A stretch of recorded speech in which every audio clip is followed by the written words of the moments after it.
Halo pemirsa, apa kabar Anda? Kami berharap Anda tetap dalam keadaan sehat, sejahtera, dan tentunya berbahagia. Kita berjumpa lagi dalam program NTV Insight bersama saya, Doni The Kaiser. Kali ini kami ajak Anda untuk mendiskusikan terkait dengan persoalan yang menyangkut ekonomi bangsa Indonesia. Lebih spesifik lagi kalau kita bicara mengenai peluang dan tantangan bisnis di bidang ketenaga listrikan tanah air. Seperti yang kita ketahui bersama bahwa pemerintah sudah memberikan prioritas pembangunan kita, salah satunya di bidang ketenaga listrikan. Dan ini menjadi hal penting karena mencakup banyak hal serta mempengaruhi banyak aspek dalam kehidupan kita bangsa Indonesia. Kami ajak Anda untuk berbincang, menelaah, mempertajam dan berdiskusi lebih jauh terkait dengan topik kita. Pada kesempatan kali ini sudah kami hadirkan narasumber bersama saya di studio. Yang pertama ada Triza Mudita PhD, Lektor Program Magister Manajemen Fakultas Ekonomi dan Bisnis Universitas Indonesia. Bu Triza, apa kabar? Baik Pak Doni. Terima kasih bersama kita dalam NTV Insight. Dan juga di sebelah kanan saya sudah hadir narasumber berikutnya yaitu Hairani Rahmatullah, Wakil Ketua 1 Masyarakat Ketenaga Listrikan Indonesia, yang juga beliau sebagai Direktur Utama PT PLN Engineering. Apa kabar Bu Hairani? Baik, terima Sehat kasih ya, Pak Bu, Doni. ya? Alhamdulillah sehat. Kalau Terima kasih, ibu-ibu Pak. sudah tersenyum bahagia semua, amanlah dunia ketenaga listrikan kita ya Bu ya. Tapi Bu Hairani, saya ingin Anda memberikan highlight dulu soal peta bagaimana kondisi ketenaga listrikan kita saat ini. Apa yang terjadi kalau bicara ketenaga listrikan Indonesia? Baik, mungkin yang pertama yang perlu kita syukuri Pak Doni adalah bahwa ketenaga listrikan kita elektrifikasi rasio, yaitu sambungan listrik kepada seluruh masyarakat Indonesia itu sudah mencapai 99%. 99%. 99%. Ini kabar baik ya Bu ya? Kabar baik Pak, 1%-nya itu adalah masyarakat-masyarakat yang berada di daerah-daerah yang masih sulit diakses, bisa terluar, terdepan, bisa juga remote area. Ya. Namun sedang dalam proses pemerintah bersama PLN untuk terus menyampaikan listrik ke sana. Jadi target pemerintah adalah pada tahun depan semua selesai menjadi 100%. Soalnya kita sangat tergantung dengan pasokan listrik ya Bu ya. Artinya ketika pasokan itu bermasalah pasti merembet kemana-mana. Dengan angka statistik 99% tadi, apakah sudah bisa jadi jaminan bahwa apa yang kita harapkan dalam rangka pembangunan bangsa jangka panjang bisa lebih aman? Saya kira iya Pak, untuk pembangunan itu kan hal pertama kalau sering kita bilang tuh roda depan pembangunan itu adalah kelistrikan. Iya. Jadi memang penting baik untuk pembangunan ekonomi, pendidikan, listrik menjadi hal yang absolut harus ada.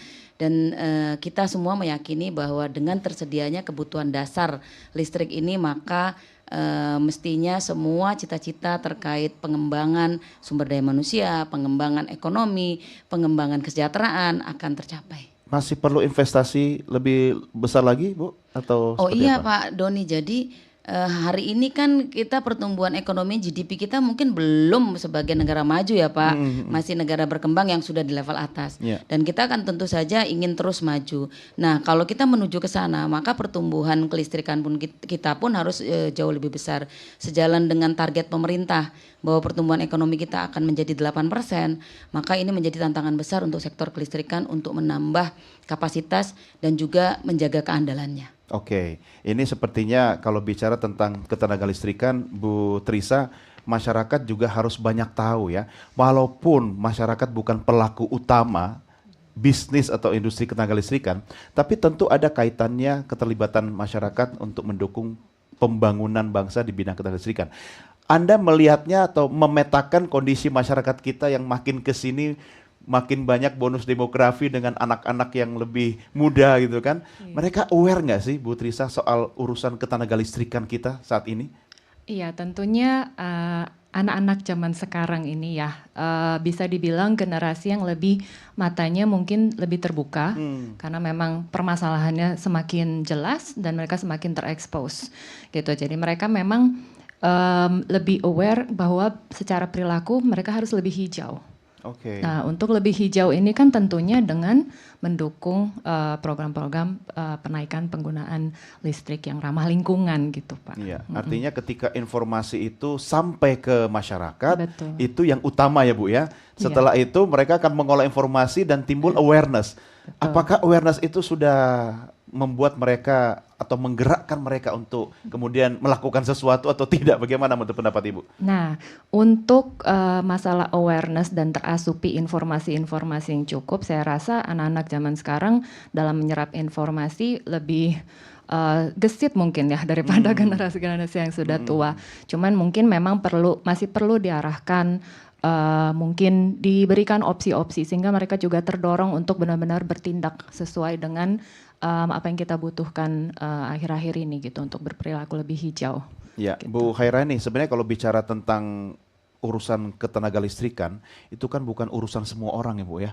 Tapi bagaimana melibatkan peran serta masyarakat? Bagi-bagi tugasnya seperti apa kira-kira Bu? Biar nanti Bu Trisa PR-nya lebih spesifik ini Bu. Saya kira iya Pak. Jadi ada porsinya, tapi kepedulian masyarakat menjadi sangat penting. Kepedulian. Contoh ya Pak, kita mengembangkan ketenaga listrikan itu tentu saja kita perlu dukungan mulai dari penyiapan infrastruktur.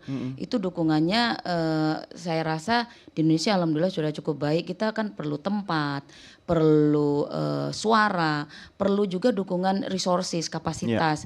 Jadi mestinya masyarakat, apalagi generasi muda tadi Bu Trisa bilang sudah awareness terhadap hijau lebih baik. Mungkin awareness untuk terlibat dalam pembangunan ketenaga listrikan juga harus didorong.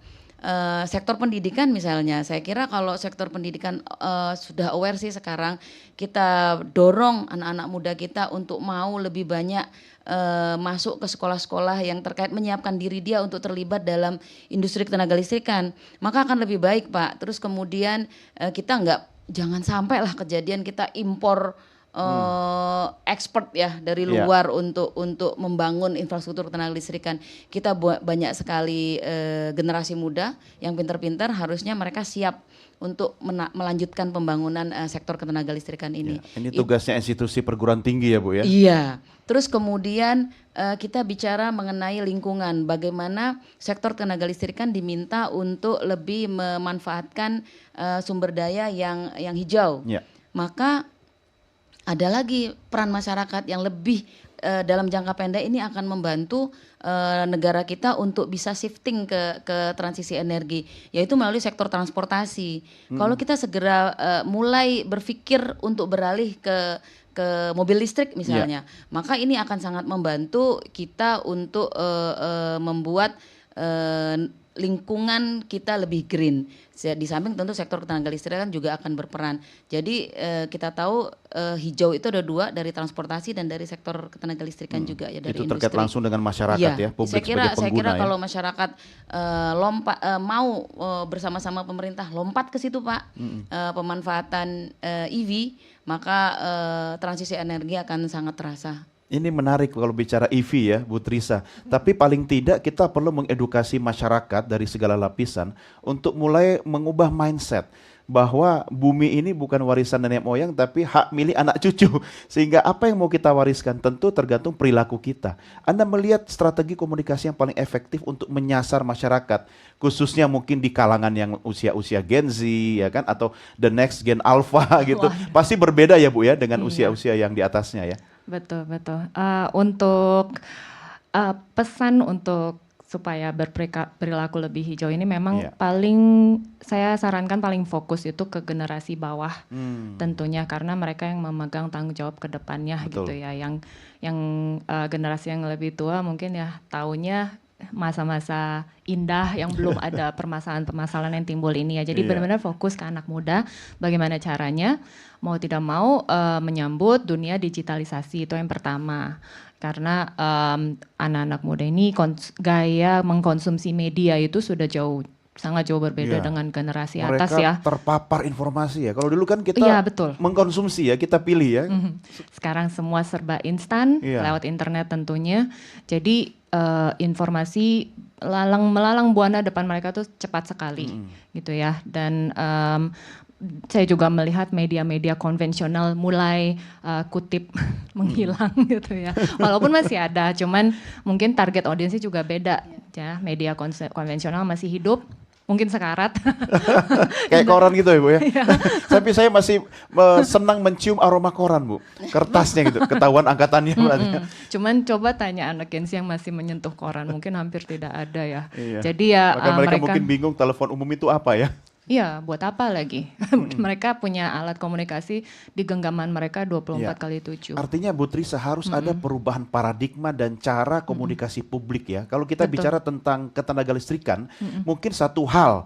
Tapi soal mengedukasi mereka hal yang lain. Ketenaga listrikan saja mungkin tidak terlalu menarik bagi kalangan Iya. generasi muda. Apalagi mengedukasi mereka dengan cara yang konvensional. Apa yang bisa Anda sarankan? Mungkin perlahan-lahan juga diperkenalkan konsepnya ya. Jadi secara general berperilaku lebih mendukung hal-hal yang ramah lingkungan aja Iya. dari situ dulu. Jadi mungkin ketika mereka sudah punya mindset kalau saya dunia ini terancam dan kita harus mindful in doing anything gitu ya supaya tidak meninggalkan jejak karbon, kemudian sampah juga dikurangi. Iya. Macam-macam ways to support that mindset. Lalu berangkat ke yang lebih spesifik di mana bisa mendukung ketenaga listrikan. Anda Gitu. sarankan kita lebih optimalkan di media apa Bu yang paling bisa memperkuat penetrasi informasi dan edukasi soal tadi. Oke, kita kesampingkan dulu soal substansi yang berat tadi itu. Itu urusan beliau nanti, tapi strategi ini harus nyampe ke masyarakat. Medianya yang paling pas itu apa Bu? Yang paling dekat dengan generasi muda sih ya sosial media ya. Sosial Kak, ya. media. Iya, iya. Ya, jadi konten-konten yang singkat to the point, maybe ya dengan kapasitas kesenangan anak-anak muda zaman sekarang serba instan, serba cepat, langsung to the point Iya. aja. Itu mau nggak mau harus pendekatannya harus kita sambut sih gitu ya. Iya, Jadi supaya iya. yang penting sampai dulu pesannya gitu ya. Dan sosial media tentunya akses yang paling apa ya Iya, cepat, mudah, mencapai anak-anak muda Iya, sekarang. mereka Iya. sekarang kemana-mana yang ditanya password wifi apa. Tapi iya, tapi ada yang menarik dari statementnya Bu Hairani tadi, bagaimana meningkatkan investasi di bidang ketenaga listrikan ya Bu ya. Nah, bagaimana menurut Bu Trisa mengkomunikasikan hal ini kepada calon-calon investor, orang-orang yang nanti akan berkontribusi dalam upaya meningkatkan ketenaga listrikan tanah air kita. Strategi komunikasi seperti apa yang bisa Ibu sampaikan? Kalau misalnya kita bicara investor berarti mungkin beda generasi ya. Iya, iya. Saat ini generasi yang muda Gen Z, Gen Alpha ke bawahnya mungkin belum berperan sebagai investor ya. Betul. Berarti ini mentargetkan generasi yang lebih tua sedikit kali ya. Yang jelas harus menggalakkan program-program sustainability ya supaya apapun tindakan mereka dalam melakukan usaha bisnis harus again mindful Ya. bahwa ini tidak membahayakan lingkungan, bahwa ini cost efektif dan energi efektif untuk melakukan aktivitas entah apa bisnisnya ya, produksi apapun itu. Iya, apalagi ya Bu Hairani kalau kita bicara tentang semua yang berbau green, ya mungkin awareness kita itu masih kurang. Kita lebih banyak lebih sebagai pengguna. Tapi kalau kita kemudian kesadaran kita bukan cuma sebagai pengguna, kita tahu bahwa ada efek samping dari yang kita gunakan itu, pasti akan lebih bijaksana. Bagaimana menyampaikan ini secara sederhana ke masyarakat kita? Baik, mungkin saya harus kenalin dulu. Saya hari ini hadir sebagai Vice Chairman MKI, Masyarakat Ketenaga Listrikan Indonesia. MKI sudah ada 26 tahun. Kenapa MKI harus ada? Ternyata MKI itu requirement dari undang-undang. Undang-undang Ketenaga Listrikan itu bilang bahwa ketenaga listrikan itu diselenggarakan oleh negara melalui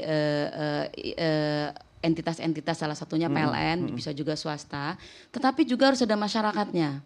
Artinya dari dulu pemerintah tuh sudah mewajibkan bahwa ada komponen masyarakat yang juga mengawasi, yang juga mengenhance, yang juga mendorong untuk pengembangan sektor ketenaga listrikan. Itu ada dalam undang-undang ya? Ada dalam undang-undang. Jadi MKI terbentuk sejak 26 tahun yang lalu. Dan MKI ini tugas anggotanya tuh mulai dari pelaku untuk sektor ketenaga listrikan, industri penunjang, jadi semua industri-industri yang mendukung operasional sektor ketenaga listrikan, termasuk masyarakat.